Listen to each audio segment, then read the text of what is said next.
ลก็ล้วนแล้วแต่ชอบใจในบริบท ก็เราก็มาถึงที่พระธาตุเชิงชุมกันที่เรียบร้อย เดินได้นะครับไม่ว่าจะมาจากจังหวัดไหนทำบุญใดทำบุญใดด้านใดนะครับช่วงนี้เป็นช่วงที่มีการปลูกกันนะครับไม่ว่าจะอยู่จากจังหวัดไหนอำเภอใดภูมิภาคใดภาคใต้ภาคเหนือภาคกลางตะวันตกตะวันออกนะครับหรือว่าจะอยู่ที่ต่างประเทศฝั่งสปปลาวมีโอกาสเดินทางมากันเราก็แวะมานะครับฝากชื่อฝากเสียงฝากเพียงฝากนามกันตามความเชื่อตามความศรัทธาของเรานะครับอันศรัทธาความเชื่อเมื่อตั้งมั่นให้ใครก็ได้กับพ่อแม่ปู่ย่าตายายก็ได้อุทิศให้พ่อให้เจ้ากรรมนายเวรของเราก็เป็นการขออโหสิกรรมกันนะครับขออโหสิกรรมกับเจ้ากรรมนายเวรกันได้นะครับก็เชิญตรวจทุกท่านทุกคนนะครับไม่ว่าจะเป็นเด็กเล็กผู้ใหญ่วัยกลางคนวัยชราวัยหนุ่มวัยสาววัยพ่อบ้านแม่เรือนมีโอกาสมากันแล้วก็เรียนเชิญชวนกันได้นะครับหลังจากได้กราบไหว้ยกอธิษฐานน้ำเอาพระธาตุโน้นนะครับ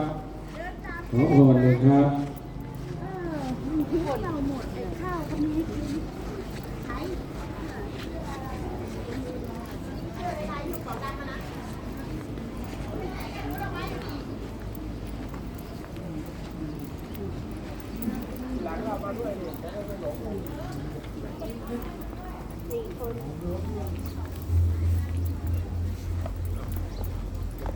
อนุโมทนาสาธุบุญคุณวรวันชมพูนะครับของครอบครัวจาก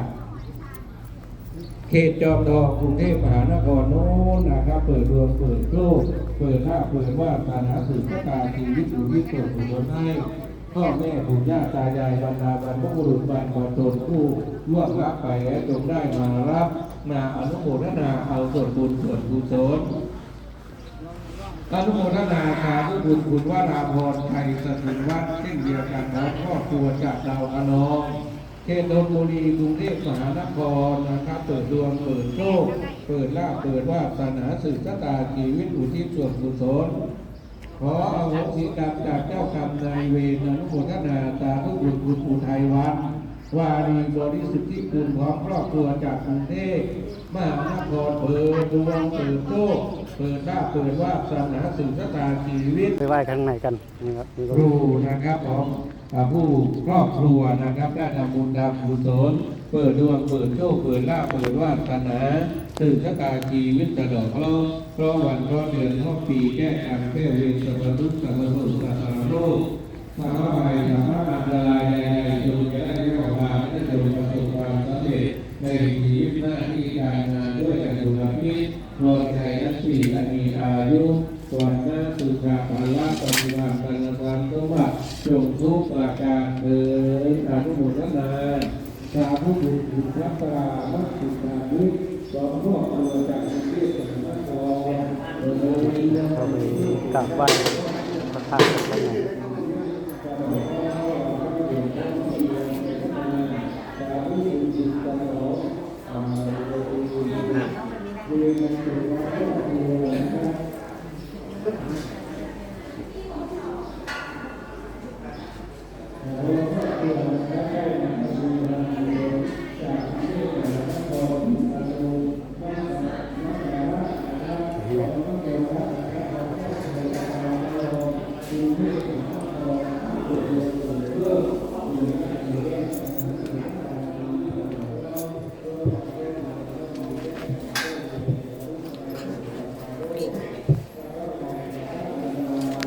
ก็ห้องมา เ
ให้สุขสันต์ทุกอย่างเป็นทุกที่มาได้ปีการเดินการวิธีต้อนรับเด้อดีน้องทางฝั่งตะวันออกลาวในฮอนโลกาเดินทางมาจากไหว้สัตว์มหาบูชาองค์ราชเชิญชมมาจากแขวงไหนเนาะฮะมาจากนครหลวงเวียงจันทร์เชิญเด้อพี่น้องจากนครหลวงจากนครหลวงเวียงจันทร์เคยไปทอดกฐินอยู่วัดนาชัยเมืองชัยสิทธานครหลวงเวียงจันทร์พี่น้องทางนครหลวงเวียงจันทร์มากันแล้วเด้ออยากเทศบุญเด่นกุศลมีกะโลมุงหลังคา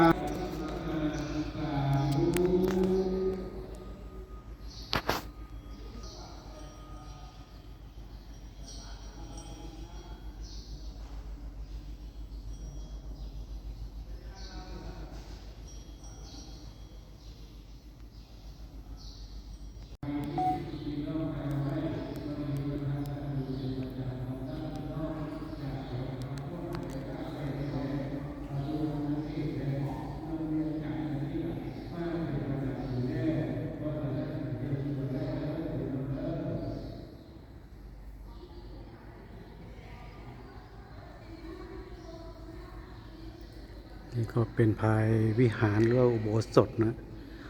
วัดพระธาตุเชิงชุมก็เป็นบรรยากาศ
ล่านะครับมาจากบ้านไหนบ้านอยู่นาลูกเหนือเมืองอีโก้มาเป็นนครหลวงเวียงจันทร์ผู้หลังวิชัยรับเจ้ากรรมนายเวรเพื่อจะได้ตามตัวกับแต่เวรต่อหน้าต่อมาเรื่องในด้านเรื่องแก้วรอบการตั้งแต่ที่นี่วันนี้เป็นต้นไปวันนี้ลูกได้มามี